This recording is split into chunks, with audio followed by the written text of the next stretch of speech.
Là, c'est vraiment juste de voir votre capacité à argumenter, par exemple, si le prof il vous demande votre avis sur quelque chose, exprimer une opinion, exprimer aussi la contradiction si vous n'êtes pas d'accord avec quelque chose qu'il vous dit. En fait, je trouve que dans cette épreuve, le fond, on s'en fiche beaucoup plus que dans les autres épreuves. Ce qui compte, c'est vraiment la forme. Donc, tous les connecteurs logiques, revoyez-les, c'est vraiment genre essentiel. Regardez les actualités en anglais, lisez des articles en anglais, vous avez besoin de vocabulaire. Parce que, ok, vous n'avez pas besoin de connaître tout le contexte géopolitique de tous les conflits qu'il y a dans le monde en ce moment à la lettre. Par contre, vous avez besoin de contenu quand même. Parce que si vous voulez dialoguer, il faut quand même que vous ayez quelque chose à dire. Un truc trop cool que moi j'avais eu, comme je vous ai dit, c'est que pendant ma présentation, en fait, j'avais parlé du fait que je voulais travailler un peu dans le secteur de la mode. Le prof avait grave rebondi là-dessus pour choisir son sujet sur lequel il allait m'interroger, qui était les questions de développement durable quand il s'agit de la mode. Étant donné que c'est une industrie qui est une des plus polluantes, bah, ça faisait grave sens et au moins ça avait un sens avec ce que moi je lui avais dit pour qu'on puisse vraiment discuter. J'avais parlé beaucoup de la seconde main. Je pense honnêtement qu'il y a de fortes chances qu'on vous parle de l'environnement parce que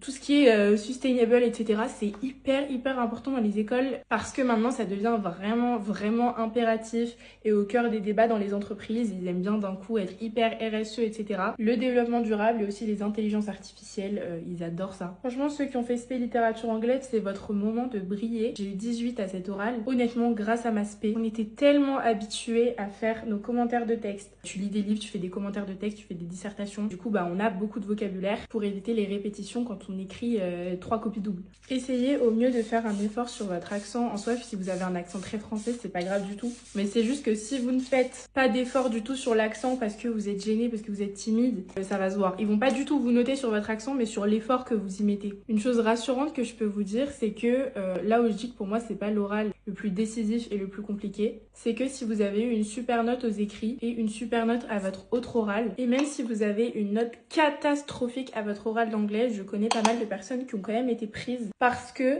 si vous avez été excellent partout ailleurs, ils vont quand même vouloir de vous. Juste s'ils estiment que votre niveau d'anglais il est trop faible, étant donné que tous nos cours sont en anglais, etc. Ce qu'ils vont faire, c'est qu'ils vont vous mettre des cours de remise à niveau en anglais. Il me semble qu'à la fin, il y a aussi 5 minutes durant lesquelles vous allez parler un peu de votre projet professionnel. Ça, pareil, essayez d'avoir du vocabulaire, essayez de montrer que vous l'avez travaillé. Vous connaissez au moins le champ lexical du domaine dans lequel vous envisagez de travailler. Même si vous faites des phrases très simples, très courtes, c'est pas grave. Juste que vous soyez pas complètement perdu et qu'on ait l'impression que la conversation entre vous deux, elle soit fluide, comme si vous étiez vraiment deux personnes qui échangent. Honnêtement, vraiment, je crois en tout le monde pour l'oral d'anglais, autant l'oral de culture G, ça dépend vraiment du jury, ça dépend des questions qu'ils vous posent. Pour moi, il est vraiment bien plus complexe que celui d'anglais. En tout cas, moi, je vous souhaite bon courage. Normalement, je pense que j'ai rassemblé un peu tous les conseils que j'avais à vous donner pour ces 3 parties d'épreuve orale. Moi, je vous fais plein de gros bisous et j'ai hâte d'avoir vos retours.